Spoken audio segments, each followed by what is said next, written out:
Hello students, disconnection approach के इस दूसरे लेक्चर में हम इन टर्मिनोलॉजी को डिस्कस करेंगे। इससे पहले नंबर 1 टर्मिनोलॉजी क्या थी? Target molecule. उससे पहले क्या पढ़ा था?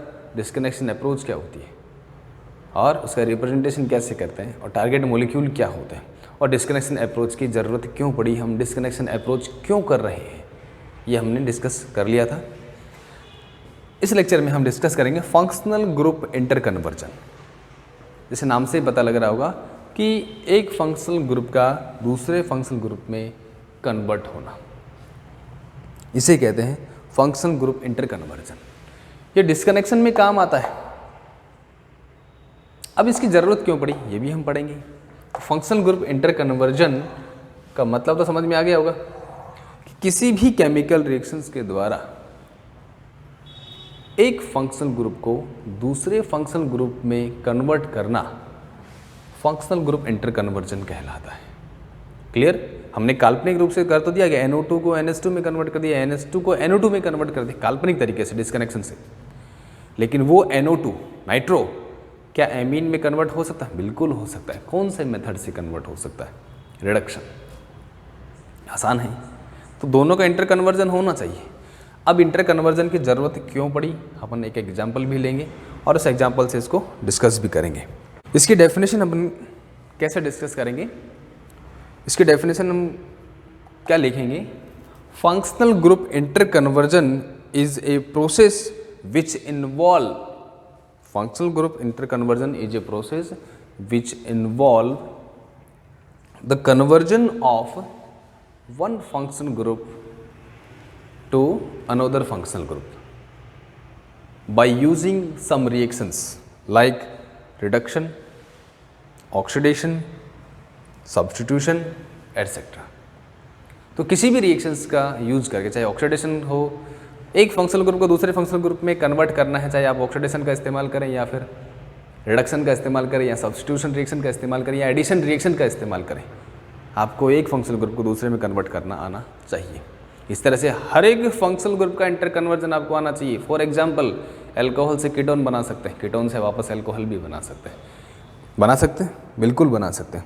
नाइट्रो से एमीन बना सकते हैं, एमीन से नाइट्रो, दोनों प्रोसेस पॉसिबल है। क्लियर? तो ये तो था फंक्शनल ग्रुप इंटर कन्वर्जन का। अब बात करते हैं कि फंक्शनल ग्रुप इंटर कन्वर्जन की डिस्कनेक्शन में ज़रूरत क्यों पड़ी।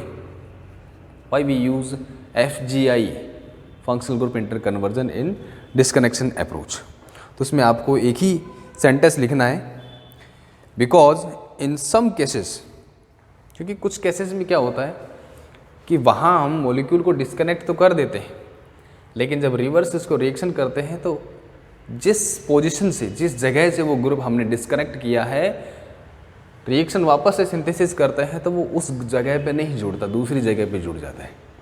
मान लेते हैं हमें पैरा पे ही जोड़ना है, तोड़ दिया मॉलिक्यूल को, जब रिवर्स कराते हैं तो उसकी डायरेक्टिंग इफेक्ट डिफरेंट हो गया, मतलब उसको जोड़ेंगे तो वो पैरा पे ना जुड़ करके उसके मेटा डायरेक्टिंग इफेक्ट की वजह से मेटा पे जुड़ जाता। तो हमें चाहिए पैरा प्रोडक्ट और मिल रहा है क्या? मेटा।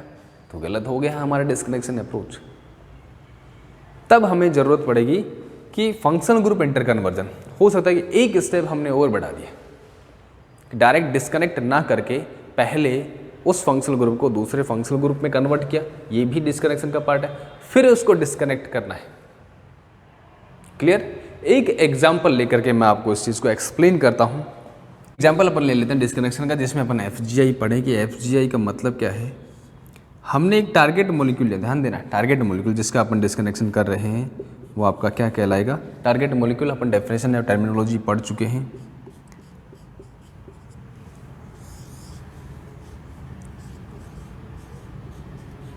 ये टारगेट मॉलिक्यूल है, ये हमें बनाना है लैब में। हमें नहीं पता कैसे बनाना है, कि पहले COOH को तोड़ें या पहले NH2 को तोड़ें, हमें नहीं पता। क्लियर? अब इसको क्या करना, मॉलिक्यूल को तोड़ के देख लें, हर तरीके से अपन तोड़ के देखते हैं, हमें नहीं पता कि बेस्ट मेथड कौन सा है। क्लियर? मैं चाहूँ तो वो मेथड लिख सकता हूँ जो पर्टिकुलर इसी के लिए परफेक्ट है, लेकिन हम वो मेथड भी लिखेंगे जो पॉसिबल नहीं है, ताकि हमें पता रहे कि ये डिस्कनेक्शन, वो मेथड या पर्टिकुलर डिस्कनेक्शन अप्रोच कौन सा बेस्ट होगा। क्लियर? तो इस मॉलिक्यूल का हमें क्या करना है, डिस्कनेक्शन। तो आपको क्या करना है, सबसे पहले डिस्कनेक्शन एरो बताया था मैंने, डिस्कनेक्शन अप्रोच को रिप्रेजेंट करने का तरीका। और अब हम इसमें कौन सा ग्रुप हम ब्रेकडाउन करें, कौन सा ग्रुप तोड़ें, जो आपको दिख रहा है कैसा भी ग्रुप आप तोड़ के देखो किसी भी तरह से। मान लेते हैं मैंने इसको तोड़ दिया, मान लेते हैं मैं जो बता रहा हूँ वो सही नहीं है, ध्यान रखना। मैं सारे मेथड ले रहा हूँ, जो एक गलत डायरेक्शन में जा रहा है वो मेथड भी ले रहा हूँ, और फिर सही वाला मेथड भी लूँगा। वो सही वाला बेस्ट क्यों है मैं ये भी बताऊँगा। हमने इसको तोड़ दिया, कौन सा बॉन्ड तोड़ रहे हैं, कार्बन कार्बन। इस रिएक्शन का नाम क्या होगा, कार्बोक्सिलेशन, अगर पॉसिबल है तो। अब बनने वाला जो आपका स्पीशीज होगा वो यही बनेगा। इसके कुछ रूल्स हम पढ़ेंगे।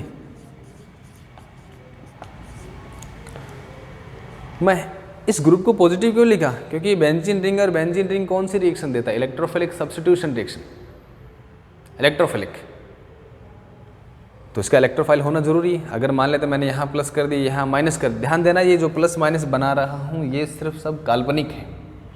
पूरा अप्रोच मैंने सिर्फ मेरे ही सब नोटबुक में चल रहा है, लैब में ऐसा डिस्कनेक्शन का लैब से कोई लेना देना नहीं है। आपने क्या किया, फुल स्टडी की, अप्रोच लगा दिया कि इस तरह से मैं इस मॉलिक्यूल को बना सकता हूँ। आपने रफ वर्क कर लिया, अपना होमवर्क होगा एक तरह से कि लैब में इस मॉलिक्यूल को बनाने के लिए पहले आपको कुछ वर्क करना पड़ेगा। तो आपने क्या किया, खुद ही अपनी तरफ से कुछ अप्रोच बना ली कि ये इस तरह से हम ले करके ये बना सकते हैं। सब काल्पनिक है। अब किसी COOH ग्रुप को इस पर जोड़ सकते हैं, बिल्कुल। ये इलेक्ट्रोफाइल हो गया। ये क्या, ये इलेक्ट्रोफाइल लैब में मिलेगा अपन को इस फॉर्म में, नहीं मिलेगा। COOH को डायरेक्ट कैसे जोड़ें, ऐसी रिएक्शन पड़ेगी अपन ने जो COOH को डायरेक्ट अपन जोड़ रहे हैं। हाँ, हम CO2 से रिएक्शन करा सकते हैं, कुछ ऐसे मेथड्स हैं जो कार्बन डाइऑक्साइड से रिएक्शन का अपन कराते हैं, जो इलेक्ट्रोफाइल का काम कर रहा है CO2, कॉल भी आपने पढ़ा होगा। तो CO2 से अपन कार्बोक्सिलेशन करा सकते हैं। अब ध्यान देना, ये जो NH2 है ये ऑर्थोपैरा डायरेक्टिंग ग्रुप है। ऑर्थोपैरा डायरेक्टिंग ग्रुप होगा तो ऑर्थो और पैरा पर कौन सा चार्ज आएगा, नेगेटिव। तो इस पर जो रिएक्शन होगी बाद में वो क्या बनेगा, वो आपका बनेगा पर्टिकुलर पैरा वाला और ऑर्थो वाला, दो प्रोडक्ट बनेंगे। जबकि हमें बनाना कौन सा है, पैरा वाला। तो एक स्टेप इसका साइड रिएक्शन होने की पॉसिबिलिटी है। दूसरा अप्रोच में ले रहा हूँ।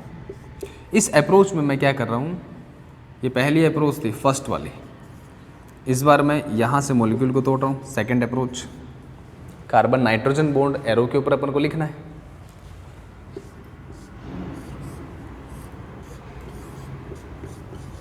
कार्बोक्सिलिक ग्रुप, ये माइनस आ गया और ये NH2 प्लस, यही होगा कि बेंजीन पर कौन सी रिएक्शंस होती हैं, इलेक्ट्रोफिलिक सब्स्टिट्यूशन रिएक्शन। तो इलेक्ट्रोफाइल ही जुड़ेगा इस पर, इसलिए मैंने इस पर प्लस बनाया है, नेगेटिव।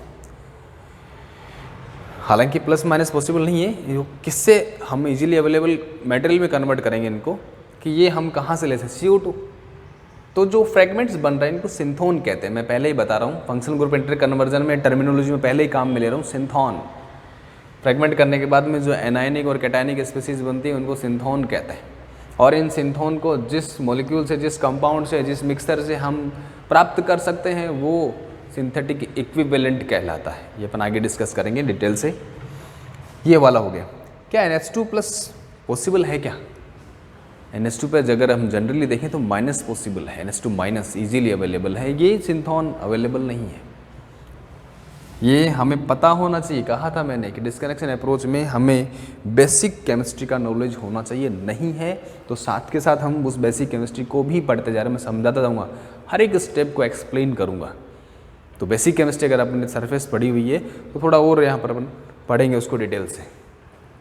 तो डिस्कनेक्शन अप्रोच एक यूनिट आपके दे रखी है, एक ही यूनिट दे रखी है, तो ये थोड़ा ठीक हो गया। पूरा पेपर अगर दे दे तो आपको बहुत कुछ सीखने को मिलता। बड़ा अच्छा पेपर है, क्यों? क्योंकि इसमें ज़्यादा पढ़ना पड़ता है, इसलिए अच्छा है मेरे हिसाब से। अब आपके हिसाब से तो क्या वो चाहिए सर, सीधा नेम रिएक्शन आई, हमने रिएक्शन लिखी, मैकेनिज्म की, ख़त्म। सेंटेंस नहीं लिखते हम, केमिस्ट्री वाले सेंटेंस नहीं लिखते, क्योंकि सेंटेंस दिमाग में आते ही नहीं, उनके बनते ही नहीं है सेंटेंस। और मेन समस्या हमारी क्या है, हिंदी मीडियम और अंग्रेजी मीडियम, यही है। अब सेंटेंस तो हिंदी में है तो दो समस्या ही होगी, एक तो केमिस्ट्री लिखनी, ऊपर से हमारा दिमाग कहता है कि इंग्लिश भी लिखो, तब पूरा ट्रांसलेट करना पड़ता है। तो कुछ लोग तो इस तरह से सेंटेंस कन्वर्ट करते हैं कि अर्थ का अनर्थ कर देते हैं। बनाना चाह रहे हैं रिएक्शन में कि स्टार्टिंग मटेरियल से मिला करके हम प्रोडक्ट बना रहे हैं, और लैंग्वेज उनकी इस तरह से होती है कि प्रोडक्ट से स्टार्टिंग मटेरियल बना रहे हैं। तो थोड़ा सा इम्प्रूव करना। ज़्यादा लिटरेचर इंग्लिश केमिस्ट्री में ज़रूरत नहीं पड़ेगी आपको, सिंपल सी, वो जितना पढ़ोगे उतना लैंग्वेज आपको कैच होती जाएगी केमिस्ट्री लेवल की। लिटरेचर इंग्लिश होती तो बड़ा टिपिकल हो जाता। तो आसान है, जितनी मेहनत करो, जितना बुक्स आप प्रेफर करोगे, पढ़ोगे, जितने आप नोट्स पढ़ेंगे, बुक्स पढ़ेंगे, उतनी ज़्यादा आपके दिमाग में वो लैंग्वेज फिट होती जाएगी। दोनों ही मेथड पॉसिबल नहीं है। तो बेस्ट मेथड क्या है इसका? तो एक मेथड मैं आपको ले रहा हूँ जो इसका बेस्ट मेथड हो सकता है, क्योंकि बेस्ट मेथड आगे जाकर क्या पता उससे बेस्ट मेथड आ जाए। तो अभी तक जो बेस्ट मेथड इसका है इस मॉलिक्यूल को बनाने का, वो हम ले रहे हैं। ये हमारा टारगेट मॉलिक्यूल मैंने वापस बनाया, यहां मैंने लिखा FGI, और FGI मैं आपको बता चुका हूं second terminology, functional group inter conversion. Clear? अब हम क्या कर रहे हैं, फंक्शनल ग्रुप इंटर कन्वर्जन से इनमें से एक ग्रुप को मैंने किसी दूसरे फंक्शनल ग्रुप में कन्वर्ट कर दिया। क्या आपको दिख रहा है कि मैंने कौन सा ग्रुप कन्वर्ट किया? इस NH2 को मैंने कन्वर्ट कर दिया। ध्यान देना, मैं फिर रिपीट कर रहा हूं, ये कोई रिएक्शन नहीं है। डिस्कनेक्शन जो कर रहे हैं ये रिएक्शन नहीं है, ये काल्पनिक है। हम सोच रहे हैं कि इसको NH2 में NO2। अगर आपको रिएक्शन सोचनी है ये कैसे कन्वर्ट हुआ, आपको रिएक्शन नहीं देखनी है। आपको रिएक्शन अगर देखनी है तो रिवर्स देखना। हर डिस्कनेक्शन के बाद जो भी मॉलिक्यूल हम बना रहे हैं या जो फ्रेगमेंट हम बना रहे हैं, क्या वो फ्रेगमेंट इसमें वापस कन्वर्ट हो सकता है क्या, ये आपको फोकस करना है। डिस्कनेक्शन आप करके कुछ भी बना दो, लेकिन जो बनने के बाद जो आप मॉलिक्यूल बना रहे हैं वो मॉलिक्यूल वापस उसी में कन्वर्ट हो सकता है या नहीं। ऐसी कोई रिएक्शन है क्या जो NO2 को NH2 में कन्वर्ट कर दे? है। रिडक्शन, स्टेफन रिडक्शन, या फिर tin in acidic medium, SnHCl ले सकते हैं। मैं आपको यहाँ बता रहा हूँ, अभी अपन फंक्शनल ग्रुप इंटर कन्वर्जन पढ़ रहे हैं। जब टारगेट मॉलिक्यूल पढ़ेंगे तो बहुत सारी रिएक्शंस, अब तक जितनी भी रिएक्शंस अपन ने पढ़ी हैं, सापलेस, विटिक रिएक्शंस, एल्डोल कंडेंसेंस तो अच्छी रिएक्शंस है। सभी रिएक्शंस आपकी रिपीट होंगी। यूनिट फर्स्ट में हम ये सब पढ़ चुके हैं, नेम रिएक्शंस वगैरह। तो उस NO2 को NH2 में कन्वर्ट कर सकते हैं क्या, ये आपको आना चाहिए। ये कैसे आया, ये काल्पनिक है। हमने डिज़ाइन किया है कि NH2 को NO2 बना सकते हैं। हम NH2 को NO2 नहीं बना रहे, हम NO2 से NH2 बना सकते हैं क्या, आपको ये सोचना है। सिंथेसिस ये है, रियल कन्वर्जन ये है, रियल सिंथेसिस ये है, ये काल्पनिक है, हम डिज़ाइन कर रहे हैं। तो कभी भी रिएक्शन को इस तरह से कन्वर्ट मत करना कि डिस्कनेक्शन अप्रोच आपने कराया, क्या NH2 को NO2 में कैसे कन्वर्ट करेंगे, ज़रूरत नहीं है। क्या इस NO2 को NH2 में कन्वर्ट कर सकते हैं क्या, ये आपको आना चाहिए। बिल्कुल कर सकते हैं, रिडक्शन से आसानी से कर सकते हैं इसको, रिडक्शन मेथड। क्लियर? तो जिस मेथड से हम इसको रिवर्स, मैंने कहा था डिस्कनेक्शन एरो के नीचे वो रिवर्स मेथड भी आपको लिखना है। तो रिवर्स मेथड क्या हो गया, रिडक्शन, जहां तक पॉसिबल हो लिखना। क्लियर? ये FGI क्यों की अभी देखते हैं, आसान हो जाएगा इस रिएक्शन को आगे हमारे लिए, इसको डिस्कनेक्ट करना बिल्कुल आसान हो जाएगा। फिर मैंने एक और FGI की, फंक्शनल ग्रुप इंटर कन्वर्जन।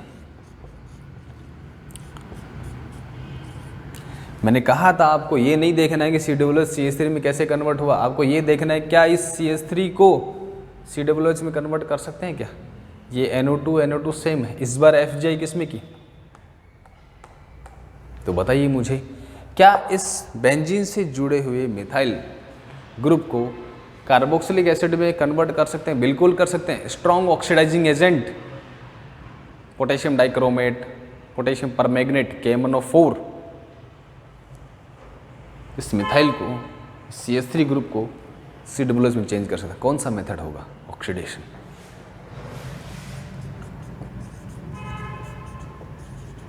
कौन सा मेथड होगा ये ऑक्सीडेशन मेथड होगा। क्लियर?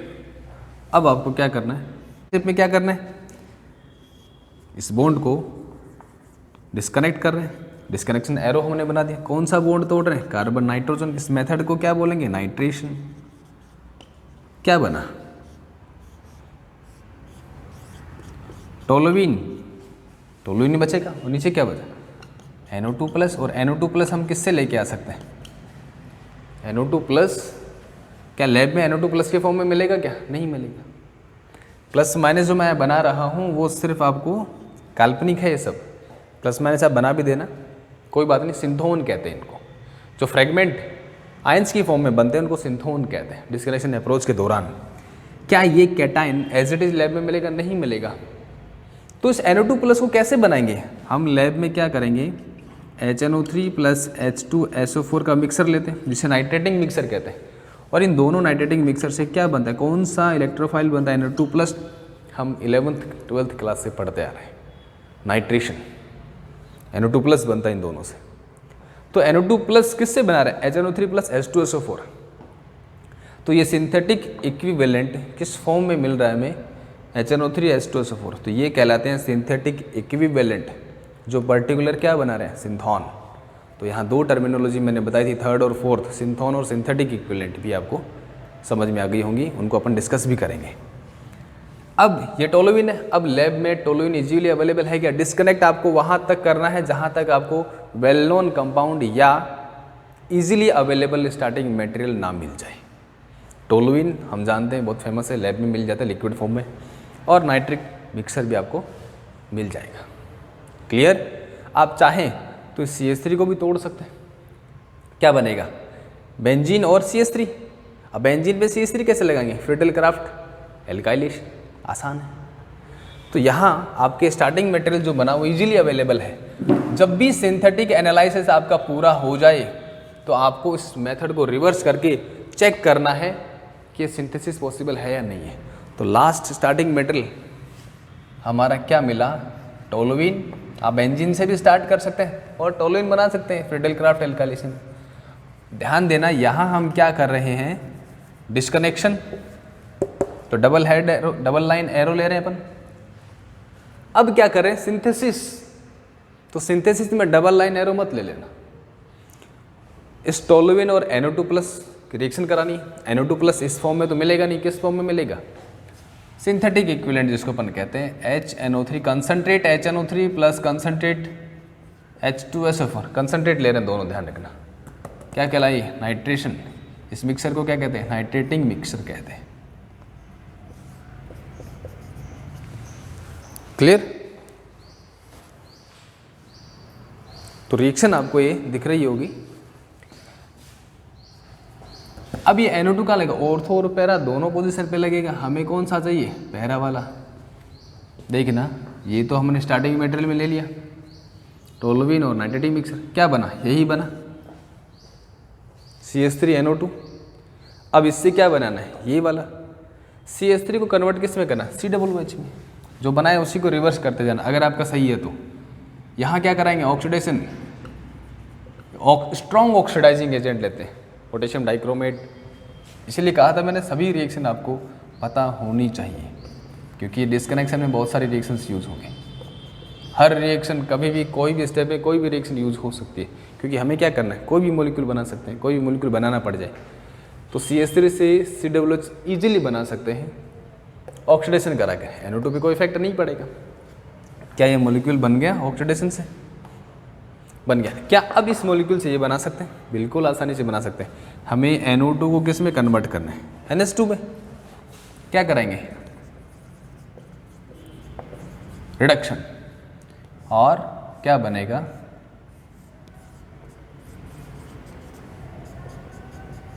रिडक्शन किससे कराते हैं, मेटल और एसिड की प्रेजेंस पे अपन करा सकते हैं। तो ये आपका सिंथेटिक मॉलिक्यूल और ये आपका क्या बन गया, टारगेट मॉलिक्यूल। ये काल्पनिक मेथड है और ये लैब का रियल सिंथेसिस है।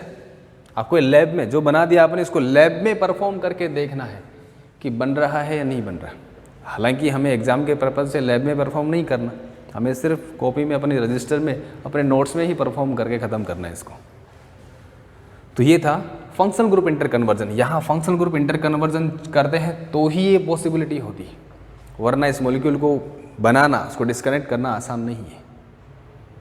तो कुछ केसेस में डिस्कनेक्शन अप्रोच अप्लाई नहीं होती, तो हम क्या करते हैं, उस फंक्शनल ग्रुप को, उस ग्रुप को दूसरे ग्रुप में कन्वर्ट कर लेते हैं ताकि डिस्कनेक्शन अप्रोच हमारा ईजीली हो जाए। तो ये था functional group inter conversion. Next lecture में हम सिंथॉन और सिंथेटिक इक्विवेलेंट दोनों एक साथ हम पढ़ेंगे। Thank you.